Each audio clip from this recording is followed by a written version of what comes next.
오늘은 사무엘상 7장 3절서부터 17절 말씀을 가지고 에베네셀의 하나님을 만나자라고 하는 제목으로 여러분들과 함께 말씀을 나누겠습니다. 여러분 혹시 각인 이론이라고 들어보셨습니까? 각인 이론. 이름은 좀 생소할지 모르지만 그러나 여러분들이 아마 들어보시면 한 번쯤은 들어봤다라고 그렇게 동의하실 겁니다. 각인 이론이란 오스트리아의 그런 동물학자 콘라트 로렌츠가 발표한 이론으로 오리가 알을 깨고 처음에 태어났을 때 처음 본 대상을 자기의 어미로 각인을 하고 그것을 따른다라는 거예요. 그래서 이 로렌츠라고 하는 학자가 오리알을 두 부류로 이렇게 구분을 한 후에 절반은 그 어미가 부화를 하도록 만들고 절반은 자기가 인공으로 그 오리알을 부화시켰습니다. 그러니 이제 이 어미가 부화를 시켜서 태어난 오리 새끼들은 자기 어미를 이렇게 졸졸졸 따라다니게 되고, 그리고 자기가 인공적으로 부화를 시킨 그 오리들은 이 로렌츠가 어미인 줄 알고 저 사진에서 보는 것처럼 로렌츠를 계속 어디를 가든지 졸졸졸 따라다니는 그런 모습을 볼 수가 있다라는 것이죠. 그러니까 처음 본 대상을 이 머리에 도장을 찍듯 기억에 각인이 되어서 계속 그 대상을 따라다니는 것, 이게 바로 각인 이론입니다. 성도는 누구를 따라다니는 사람입니까? 예수님을 따라다니는 사람입니다. 예수님께서 제자들을 부르실 때 나를 따르라 라고 명령하셨고, 그래서 성도들은 항상 예수님을 따라다니는 사람이 되어야만 돼요. 그런데 많은 적지 않은 그런 성도들이 예수를 믿어도 예수를 끝까지 추종하지 못하고 중간에 믿음을 포기하거나 아니면 다른 것을 따라가려는 그런 경우들이 생깁니다. 그것은 아마도 각인이 잘못되었기 때문입니다. 그러니까 예수를 믿는 동기가 예수 자체에 있는 것이 아니라 다른 것 때문에 예수를 따라다니게 된다라는 것이죠. 어떤 사람은 잘 먹고 잘 살기 위해서 예수를 믿고, 어떤 사람은 출세하기 위해서 예수를 믿고, 어떤 사람은 병을 낫기 위해서 예수를 믿고, 또 누군가는 복을 얻기 위해서 예수를 믿습니다. 예수를 믿는 그 눈이 예수께 향하지 않고 그 눈이 다른 곳에 있기 때문에 그들은 자기의 목적을 달성하거나 아니면 자기의 목적을 달성하지 못했을 경우 예수님을 다 마신 생수병처럼 던져버리게 된다는 거죠. 그런가 하면 어떤 사람은 예수를 믿으면서 더 삶이 궁핍해지고, 그리고 모진 풍파와 시련을 겪고 또 박해를 받음에도 불구하고 그 믿음이 흔들리지 않고 늘 주님을 기쁨으로 섬기고 교회를 섬기는 분들이 있습니다.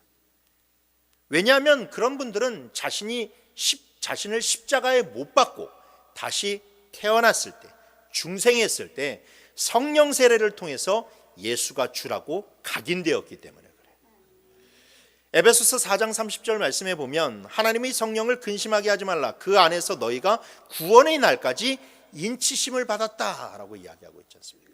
그러니까 이 예수를 믿음으로 말미암아 성령 세례를 받은 사람들은 성령을 통하여서 예수를 주라 각인이 되었기 때문에 그 이후로서는 그 인생을 예수님을 주인으로 섬기고 그 예수님을 따라가는 인생을 살아가게 된다라는 것이죠.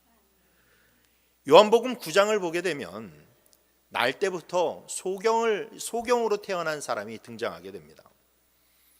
그는 한 번도 세상을 눈뜨고 바라본 적이 없었어요. 그러다가 예수님께서 그의 눈에 진흙을 발라주시고 그의 눈을 실로암 못에 가서 씻으라 했을 때 그가 실로암 물에 눈을 씻고 다시 보게 됩니다. 근데 그 사람은 그 다시 보게 되는 것이 얼마나 기쁜 사건입니까? 정말로 인생에서 가장 기뻐해야 할 그 순간엔 그는 출교를 당하게 됩니다. 그러니까 눈을 뜨는 것이 오히려 복이 되는 것이 아니라 눈을 뜨는 것이 그의 인생에 큰 문제를 가져오게 되고 말았어요. 이 출교를 당한다는 것은 오늘날 이 교회에서 나가고 아니면 다른 교회로 옮기는 그런 차원의 그런 문제가 아닙니다. 이 이스라엘은 재정이 일치된 그런 사회였기 때문에 출교를 당한다는 것은 오늘날로 따지자면 의료보험 혜택에서도 다 끊기고 국민연금에서도 끊기고 무슨 혜택을 받을 수 있는 건 다 끊겨서 마치 이 땅의 그런 어제까지도 이 땅의 그런 국민이었다가 오늘 갑자기 불법 체류자와 같은 그런 신세로 전락해 버리는 것, 이것이 바로 출교를 당한다고 하는 의미에 가깝다라고 할 수 있는 거예요. 그런데 그 사람은 거기에서 보게 되면 그런 엄청난 일들을 당했음에도 불구하고 슬퍼하거나 당황해하지 않고 오히려 예수를 온전히 믿는 것을 볼 수가 있는데, 그 이유는 무엇이냐? 그가 눈을 뜨게 되었을 때 예수를 주로 각인했기 때문에. 그래서 요한복음 9장 37절의 말씀에 보니까 눈을 뜬 그 자에게 예수님께서 말씀하시되 내가 그를 보았거니와 지금 너와 말하는 자가 그이니라 라고 하면서 예수님 자신을 그에게 주라 각인시키는 그러한 장면이 나온다라는 것이죠. 그렇습니다, 여러분. 예수를 믿는 사람에게는 예수가 확실하게 각인이 되어야만 됩니다. 그래야 신앙의 실패가 없어요. 그래야 죽기까지 순종하고 그래야 늘 승리하는 에베네셀의 하나님을 만날 수가 있습니다. 오늘 본문은 위기에 처한 이스라엘이 블레셋과 싸워서 승리하는 장면이 다루고 있어요.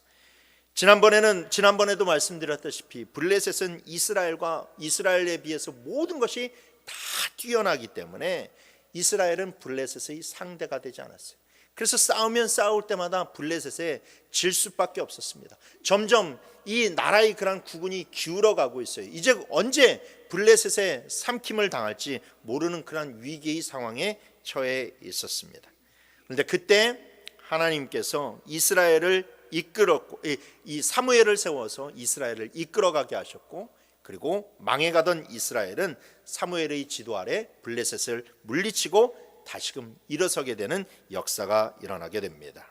그리고 그들이 다시 일어섰을 때 이전에 블레셋에게 빼앗겼던 모든 것들을 다시 온전히 회복하게 되는 그러한 역사가 일어나게 되었습니다. 여러분, 우리도 에베네셀의 그러한 하나님을 다시 만나기를 원합니다. 오늘 감사하게도 우리 수요 찬양팀이 하신 그러한 찬양의 그러한 가사가 오늘 설교와도 너무나도 맞아서 참 감사한데, 오늘 우리가 그 찬양과 그리고 오늘의 말씀을 통해서 교훈을 얻고 우리 심령에도 하나님이 각인되어 다가오는 새해에는 더 큰 하나님의 도우심의 역사, 에베네셀의 하나님을 만나는 귀한 성도와 교회가 되기를 주님의 이름으로 축원합니다. 첫 번째로 에베네셀의 하나님을 만나려거든 우리 안에 있는 우상을 제거해야만 됩니다. 우상을 제거해야 하나님의 도우심을 힘입을 수 있다. 자, 오늘 본문 3절을 보도록 하죠. 3절 말씀에 사무엘이 이스라엘 온 족속에게 말하여 이르되 만일 너희가 전심으로 여호와께 돌아오려거든 이방 신들과 아스타롯을 너희 중에서 제거하라 라고 이야기하고 있습니다. 이방 신과 아스타롯을 너희에게서 제거해라. 사무엘은 위기에 빠진 이스라엘 백성들을 미스바로 불러 모았습니다. 사무엘은 모인 이스라엘 사람들에게 우리가 이 위기를 탈출하기 위해서는 무엇보다도 회개해야 된다라고 이야기를 합니다. 전쟁의 승패는 블레셋이 얼마만큼 강한지 약한지에 따라 달려있지 않다라는 것이죠. 전쟁은 여호와께 속한 것이기 때문에 그 전쟁에서 승리하려면 하나님과의 이 틀어진 관계를 회복해야 된다. 이것이 바로 사무엘의 지론이었어요. 그래서 그 하나님과의 틀어진 관계를 회복하려면 어떻게 해야 되느냐? 바로 우상을 버리는 것이 우선돼야 된다라는 거예요. 우상을 버려라. 하나님은 이스라엘이 가나안 땅에 정착할 때에 분명히 이방신들, 특별히 바알과 아스타롯을 섬기지 말라고 경고하셨습니다. 바알은 풍요의 신입니다. 비를 관장하는 그런 신이에요. 그래서 이 비를 관장하고 있기 때문에 바알을 잘 믿으면 비를 많이 내려주고 풍성한 풍년이 일어날 것이라고 사람들은 믿었어요. 아스타롯도 풍요의 신입니다. 그런데 이 아스타롯은 무엇을 관장하는 신이냐? 이 다산을 관장하는 신이에요. 출산을 관장하는 그런 신입니다. 고대 사회에는 이 사람이 복된 사람이 누구냐? 항상 풍년의 소출이 있는 사람, 그리고 자녀를 많이 낳는 사람이 가장 1등 가는 복을 받는 그런 사람으로 치부가 되었죠. 그러다 보니 이 가나안 지역에서 사는 사람들은 항상 이 바알과 아스타롯, 아니면 바알과 아세라와 같은 그러한 신들에게서 참 벗어나기가 힘들었습니다. 그래서 여러분, 우리가 가지고 있는 성경이 수천 년에 걸쳐 있는 그런 사람들의 이야기들을 다루고 있는데, 기원전 3000년 전의 사람이든 2000년 전의 사람이든 1000년 전의 그런 사람이든 아무리 시간이 흘러도 사람들이 이 우상 숭배에서 자유롭지 못한 모습들을 우리가 살펴볼 수가 있습니다. 하나님은 그것을 누구보다도 잘 아셨어요. 그래서 하나님이 인간들에게 10계명을 허락하시면서 그 앞에 하나님과 관련된 제일 중요한 1계명서부터 3계명까지는 무엇에 대해서 집중적으로 말씀하시냐면 우상 숭배를 하지 말라고 그렇게 집중적으로 이야기를 하십니다. 여러분들 성경책 맨 뒷장을 펼쳐보시면 10계명이 나와 있는데, 거기에 제1계명이 너는 나 외에 다른 신을 내게 두지 말라라고 명령하셨고, 제2계명은 너를 위하여 새긴 우상을 만들지 말라라고 말씀하시며, 제3계명은 너는 내 하나님 여호와의 이름을 망령되게 부르지 말라라고 하는 이 모든 말씀들이 다 우상 숭배와 관련되어 있다는 거예요. 그러니까 하나님을 잘 믿으려면 이 우상 숭배에서 벗어나는 믿음이 아주 확실한 믿음이라는 것이죠. 여러분, 하나님을 잘 섬기는 때에는 무조건 열심을 내는 것, 물론 열심을 내는 것도 중요합니다. 그러나 무조건 열심을 내는 것보다도 열심 이전에 방향성을 잘 결정을 해야 돼요. 속도보다 방향이 중요합니다. 한번 방향을 잘못 잡으면 속도를 내면 낼수록 더 멀어지는 거예요. 더 멀어지는 거예요. 그래서 신앙은 항상 방향을 잘 정해야 돼요. 그래서 진리가 중요한 거고, 그래서 말씀이 중요한 겁니다. 무조건 믿습니다가 아니라 내가 무엇을 믿는지, 누구를 믿는지가 참으로 중요하다는 것이죠. 그래서 늘 성경은 항상 우상을 제거하고 하나님을 올바르게 바라볼 것을 강조하고 있어요. 그런데 여러분, 우상 숭배는 다른 불상을 믿고 아니면 다른 신을 믿는 그러한 사람들에게만 해당되는 말씀이 아닙니다. 크리스천들도 우상 숭배에 쉽게 빠지는 것을 볼 수 있어요.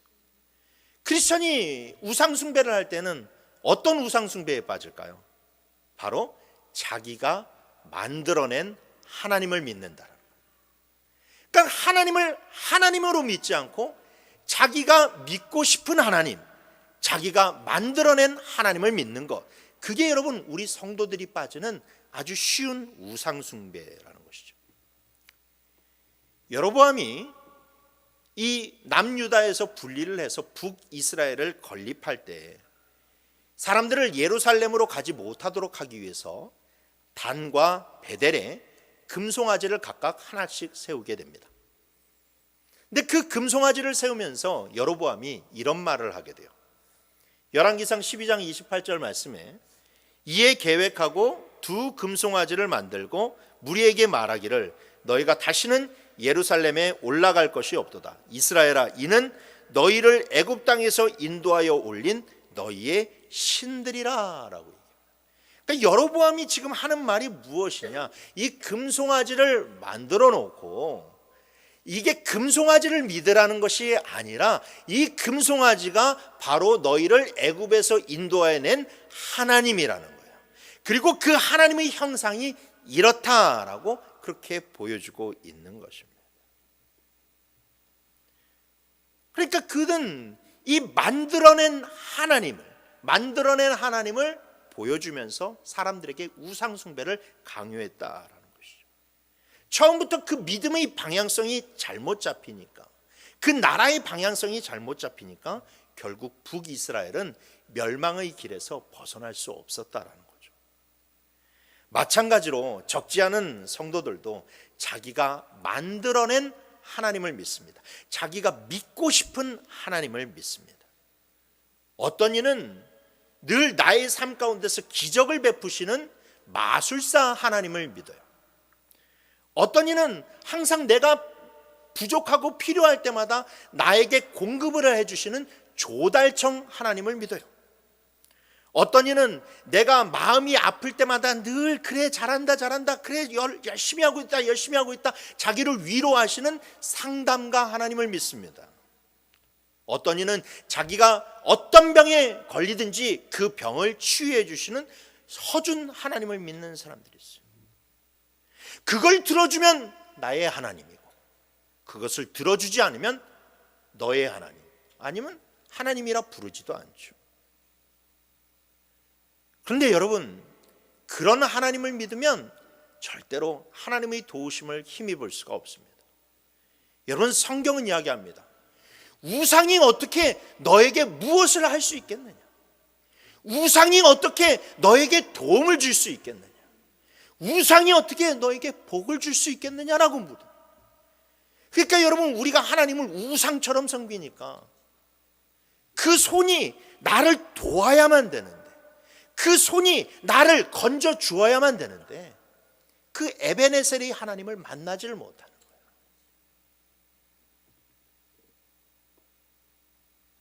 그래서 우리는 늘 우리 안에 있는 이 우상을 제거해야 되고, 그리고 우상으로 만들어진 하나님을 제거해야 됩니다. 하나님을 내 마음대로 부려먹겠다라고 하는 그 오만함을 버려야만 돼요. 그래서 여러분, 우리가 내 안에 있는 드라빔을 제거해야 돼요. 여러분, 드라빔은 무엇입니까? 드라빔이란 아주 작은 우상을 얘기해요.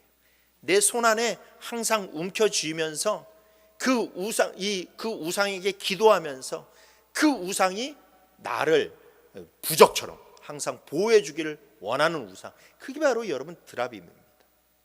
그래서 중근동의 그런 성경시대 당시 유물들을 보관해낸 박물관들을 가보게 되면 아주 작은 그 우상들이 많이 출토가 되는 것을 볼 수가 있어요. 이번에도 이제 루브르 박물관을 가보니까 거기에 이 고대 시대를 전시해 놓은 관이 있는데, 그곳에 가니까 저렇게 많은 그런 우상들이, 그 당시에 섬겼던 그 작은 드라빔과 같은 그런 우상들이 보관되어 있는 것을 볼 수가 있어요. 저 보시는 그런 형상들이 다 요만해요. 다 요만해요. 어떤 거는 새끼손가락과도 못한 것들이 있습니다. 사람들은 항상 그것을 들고 다니면서 거기에서 기도하고 그 우상이 자기를 지켜줄 것을 그렇게 생각했다라는 것이죠. 여러분, 하나님을 내 손에 놓고 내 뜻대로 하나님을 섬기면, 여러분, 그게 바로 우상숭배, 그게 바로 드라빔과 같은 그런 하나님을 섬기는 것이라 마찬가지라는 겁니다. 여러분, 여러분들이 믿는 하나님은 어느 정도의 크기입니까? 오늘날 우리가 하나님을 믿는다고 하면서도 하나님의 크기가 너무나도 작아요. 하나님을 내 손대로 쥐락펴락합니다. 하나님이 내가 원하는 대로 해야 되고, 하나님이 내가 기도하시는 대로 해야 되고, 하나님이 내 뜻대로 움직여야 되는 것, 마치 드라빔처럼 하나님을 섬기고 있다는 거죠. 그런데 여러분, 우리는 이런 작은 하나님을 만나서는 안 됩니다. 위대한 하나님을 만나야 돼요.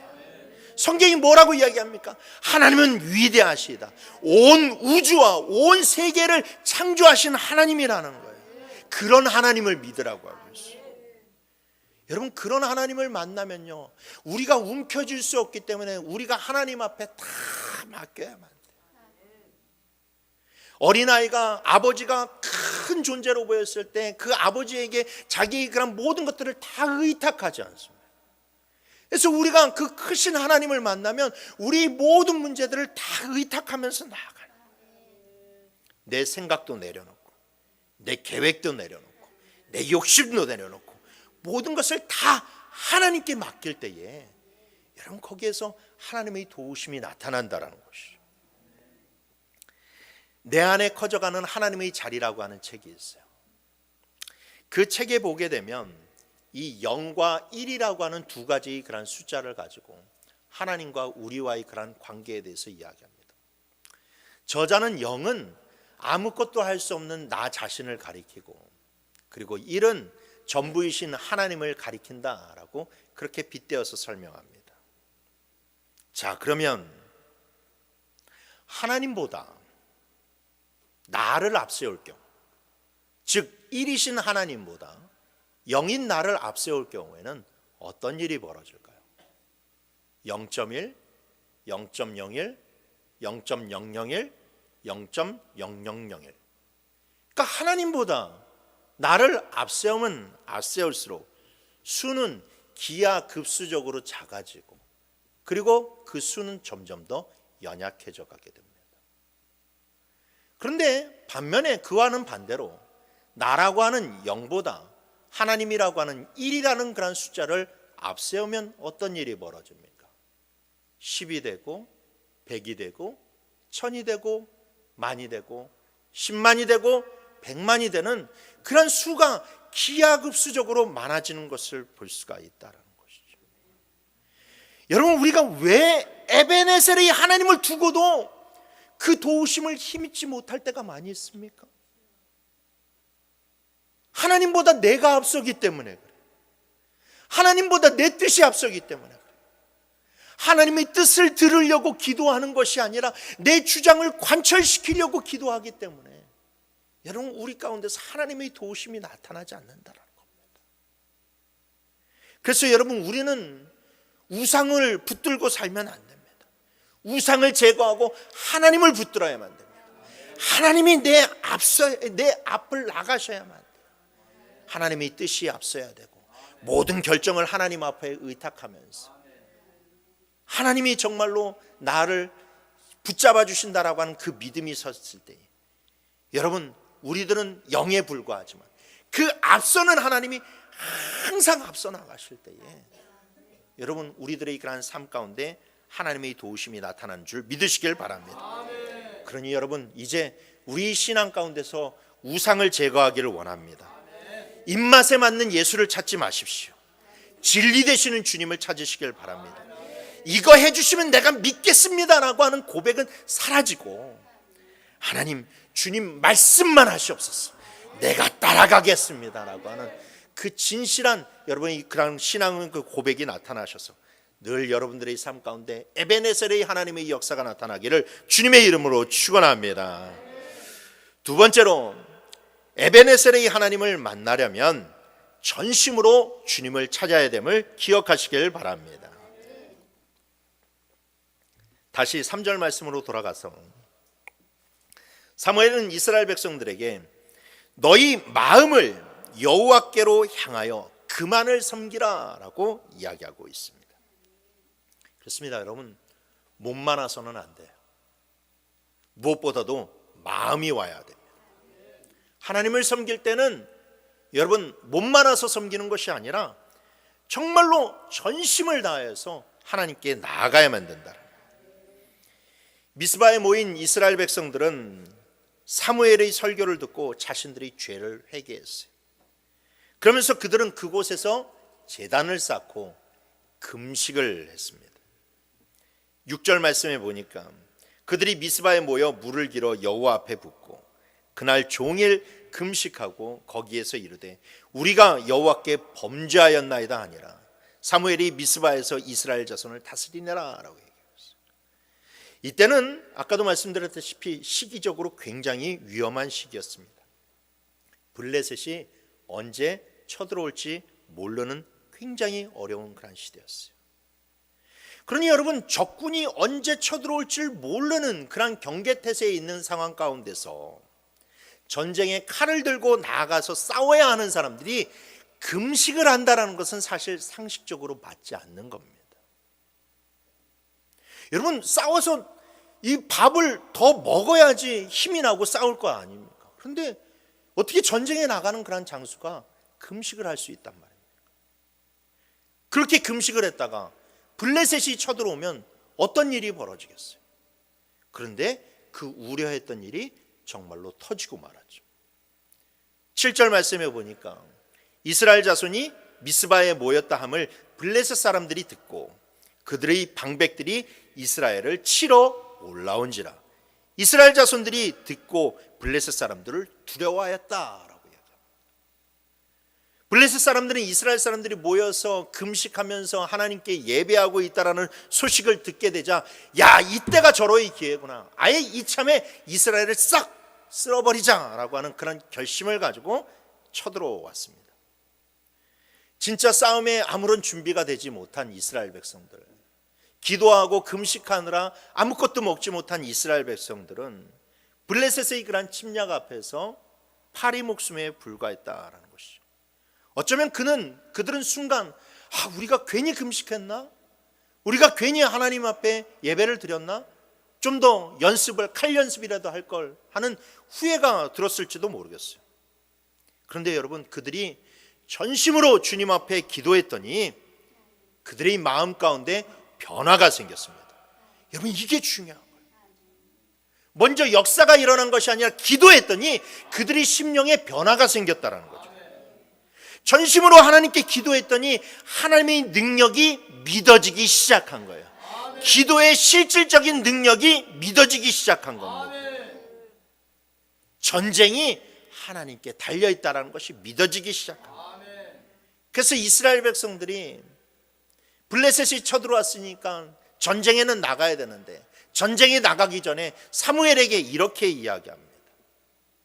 8절 9절 말씀에 이스라엘 자손이 사무엘에게 이르되 당신은 우리를 위하여 우리 하나님 여호와께 쉬지 말고 부르짖어 우리를 블레셋 사람들의 손에서 구원하시게 하소서 하니, 사무엘이 젖먹는 어린 양 하나를 가져다가 온전한 번제를 여호와께 드리고 이스라엘을 위하여 여호와께 부르짖음에 여호와께서 응답하셨더라. 아멘.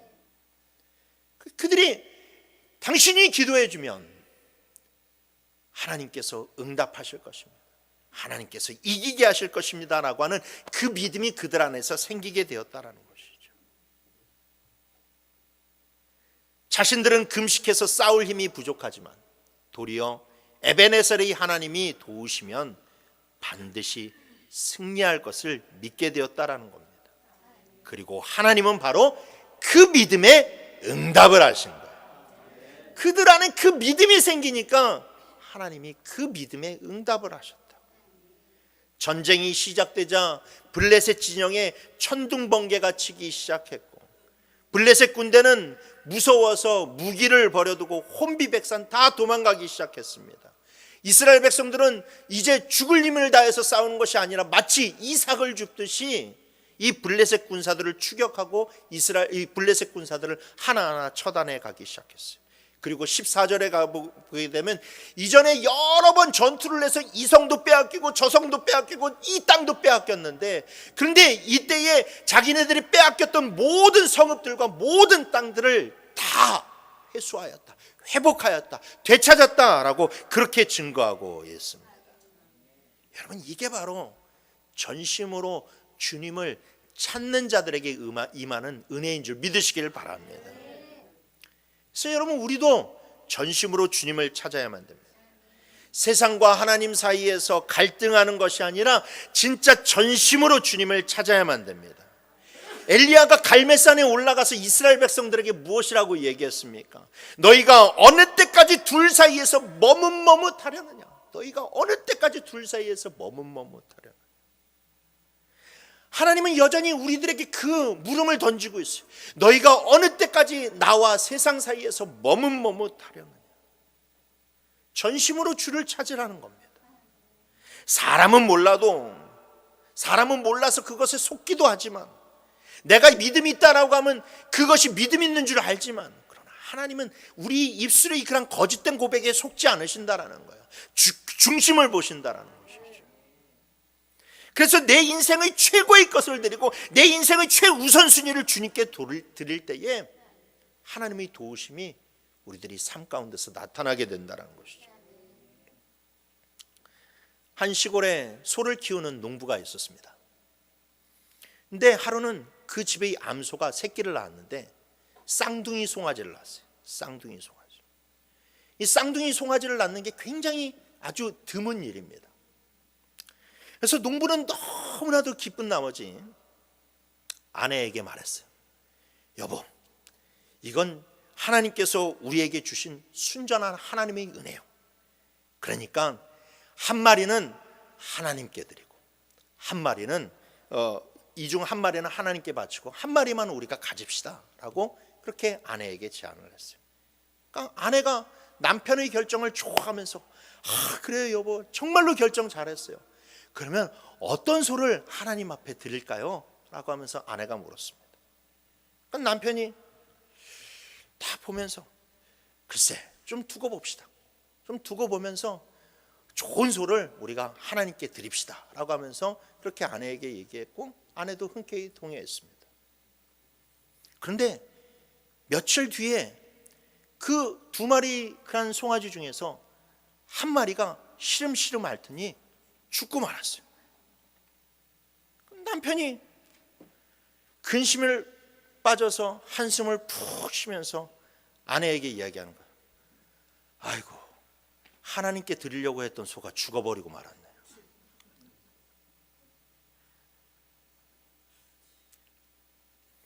여러분, 그런데 사실 이 농부의 모습이 바로 우리의 모습이라는 것이죠. 우리는 매번 우리의 삶 가운데서 하나님의 소를 죽입니다. 우리는 왜 매번 세상과 하나님 사이에서 머뭇거리다가 어느 한 가지를 선택해야 될 때가 있다면 내가 먼저 앞서는 것일까요? 왜 내 일이 중요한 것일까요? 왜 내가 우선이 되는 것일까요? 우리는 항상 하나님께 남는 것을 드리려고 합니다. 우리는 남는 힘을 가지고 하나님을 섬기려고 합니다. 우리 예배와 기도는 항상 우리 삶에서 뒷전으로 밀려나 있어요. 그래서 내 스케줄이 우선이고 내 생활이 우선입니다. 그래서 항상 바쁜 일이 있으면, 내게 중요한 일이 있으면, 즐거운 일이 있으면 항상 예배보다는, 기도보다는 내 스케줄을 우선시할 때가 많이 있더라. 우리 안에 전심으로 주를 찾으려고 하는 마음이 없기 때문에 그렇습니다. 여러분, 학생이 학교를 가는 것 이외에 다른 스케줄을 잡는 것이 말이 됩니까? 학생이 학교를 가는 것보다 더 중요한 일은 없어요. 더 중요한 일이 없어요. 그래서 예전에, 요즘은 그 정도까지는 아니지만, 예전에 여러분들 학교에 다니실 때 아파도 부모님한테 뒤지게 혼나잖아요. 야, 그깟 거 아픈 거 가지고 뭘 그러냐고 그러면서 학교 가라고 그럽니다. 학교 가라고. 우등상은 못 타도 개근상은 타라고 이야기합니다. 여러분, 그래서 우리가 전심으로 주님을 찾아야만 됩니다. 자꾸 예배와 기도가 우리 그런 삶에서 뒷전으로 밀려나서는 안 돼요. 나에게 하나님을 드리는 것이 온전히 내 자신을 드려야지. 세상 일 다 하고 기진맥진하고 남는 내 자신을 드려서는 안 된다라는 거예요. 얼마 전에 어느 성도님과 함께 차를 마시면서 이야기를 나누는데 그분이 저에게 그러는 거예요. 목사님, 저는 다른 건 다 할 수 있는데 금식 기도는 못 하겠습니다. 본인이 예전에 기도원에 가가지고 금식 기도를 하려고 탁 했는데 하루를 굶었더니만 막 구안화사가 온 것처럼 막 입이 돌아가기 시작하고 막 몸이 꼬이기 시작하고 막 그래가지고 너무 고생을 해서 그 다음서부터는 이 금식을 할 엄두를 내지 못한다라는 거예요. 근데 그럴 수 있습니다. 육신의 금식은요, 개인의 건강에 따라, 육신의 상태에 따라 못할 수 있어요. 어떤 분은 막 그냥 한 끼만 굶어도 막 심장이 두근두근거리고 막 어지럽고 그렇게 해가지고 못할 수 있습니다. 예, 육신의 금식은 자기 상황에 따라 할 수도 있고 못할 수도 있어요. 그러나 여러분, 적어도 우리가 신앙생활에 임하는 마음만큼은 금식하는 마음으로 해야 돼요. 금식하듯이 영적 생활해야 돼요. 여러분, 금식의 정신이 뭡니까? 금식은 왜 합니까? 여러분, 금식은 하나님 앞에서 보이는 단식 투쟁이 아니에요. 뭐 정치인들이 뭐 자기가 주장하는 그 일들이 이루어지지 않는다고 그거 관철시켜 달라고 막 천막에서 천막 치고 며칠 동안 밥 굶고 단식 투쟁하는데, 여러분, 금식은 단식 투쟁, 하나님 앞에서 보이는 단식 투쟁이 아니에요. 예수님이요, 광야에서 40일 동안 금식하면서요, 사단이 야, 이거 먹어봐, 먹어야지 라고 하면서 그 금식에 대한 그런 이 시험을 했을 때, 예수님이 그때 분명히 신명기 8장 3절의 그런 말씀을 가지고 금식은 왜 하는지에 대해서 알려주셨어요. 사람이 떡으로만 살 것이 아니요 여호와의 입에서 나오는 말씀, 모든 말씀으로 사는 것을 믿는 것, 그게 금식이라는 거예요. 내가 전심으로 주님을 찾는 것, 내 모든 것들을 다 내려놓고 하나님 앞에 내 모든 것을 맡기는 것, 그게 바로 금식의 정신이라는 거예요. 그래서 여러분, 우리는 신앙생활할 때 늘 이 금식의 정신이 있어야만 됩니다. 전심으로 주님을 찾을 수 있어야만 됩니다. 모든 우선순위를 주님께 두어야만 됩니다. 남는 시간 가져오지 말고 바쁘고 힘들더라도 주님을 먼저 찾으세요. 육신이 평안할 때만 여러분 기도하러 나오는 것이 아니라 아무리 힘들고 어려워도 더 주님 아버지 앞에 기도의 자리로 나오라는 거예요. 그래야 여러분, 에베네셀의 하나님이 여러분들이 기도에 응답하세요. 여러분들이 삶을 책임져 주신다라는 겁니다. 하나님은 그런 자들에게만 신령한 떡, 하늘의 떡을 먹이세요. 여러분, 성도는 하늘의 떡을 먹고 살아야 돼요. 그래야 살 수 있어요. 성도가 매일 육신의 떡만 주구장창 먹고 하늘의 떡을 먹지 못하면 그 영혼이 영양실조에 걸려요. 그 영혼이 피폐해져요. 여러분, 그래서 우리는 신령한 떡을 먹어야만 됩니다. 육신이 조금 힘들고 어렵다 할지라도, 세상의 힘이 조금, 세상의 그런 삶이 조금 어렵다 할지라도, 그럴 때일수록 우리가 전심으로 주님을 찾아서 신령한 떡을 먹을 때에 하나님의 도우심을 힘입을 수가 있습니다. 문제가 터지면 기도의 자리로 나와야만 됩니다. 세상의 유혹이 여러분들을 휩쓸 때에도 여러분 기도의 자리로 나오십시오. 예배의 자리로 나오십시오. 신앙생활이 여러분 들쑥날쑥하면 안 돼요. 그게 가장 위험한 신앙이에요. 뭔가 조금 바쁜 일이 있고 그 집안에 경조사가 있을 때 이게 예배에 나오지 못했다가 조금 평안해지면 또 나왔다가, 이 롤러코스터를 타는 신앙, 여러분, 그 신앙이 가장 위험한 신앙. 여러분, 우리들의 신앙은 전심으로 쏟아붓는 그런 마음이 담겨져 있는 신앙이 되어야만 합니다. 말씀을 맺기 원합니다. 사랑하는 성도 여러분, 2025년도에는 우리들의 믿음이 달라졌으면 좋겠습니다.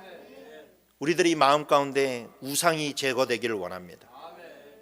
사무엘이 말씀으로 이스라엘을 다스리고 가정을 다스렸더니 그 가정과 나라의 모두에 평안이 임하고 은혜가 임하고 회복의 역사가 일어났다고 합니다. 이제 우리도 하나님보다 내가 앞서고자 하는 그 우상 숭배를 버리고 위대한 하나님의 결정을 앞서가는 한 해가 되었으면 좋겠습니다. 또한 전심으로 주를 찾는 한 해가 되기를 원합니다. 언제나 최고의 예배와 최고의 헌신을 드릴 수 있는 성도와 교회가 되기를 원합니다.